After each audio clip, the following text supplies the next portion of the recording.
வணக்கம் அன்பர்களே. குருவே சரணம். குணமிகு வியாழ குரு பகவானே, மனமுள வாழ்வை மகிழ்வுடன் அருள்வாய். பிரகஸ்பதி வியாழ பரகுரு நேசா, கிரக தோஷமின்றி கடாட்சி தருள்வாய். அரசனை போல் மிடுக்காக மிளரும் சிம்ம ராசி அன்பர்களே, இதுவரை லாபஸ்தான குருவாக இருந்தவர் தற்போது 12இல் உச்சமாகிறார். குரு தரும் விரயம் சுப விரயமாகவே செயல்படும். குரு பார்வை பதியும் 4, 6, 8 பாவகங்களில் சுபத்துவ பலனை அடையப் போகிறீர்கள்.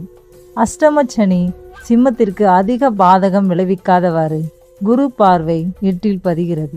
4ஆம் பாவகத்தில் புதிய சொத்துக்களை வாங்குவதன் மூலம் சுப விரயமாக்கலாம். சிலர் கடன் பெற்று தொழிலில் விரிவு செய்து லாபம் அடைவர். கோச்சார குரு அவரவர் திசாபுத்திக்கு ஏற்றவாறு பலன்களை தருவார். சுப விரயம் என்றால் கடன், கோபம் இவற்றை கட்டுக்குள் வைத்திருந்து காரியமாற்றும் சிம்மராசி அன்பர்கள் நன்மைகள் பல பெறலாம். நன்றி. வாழ்க வளமுடன்.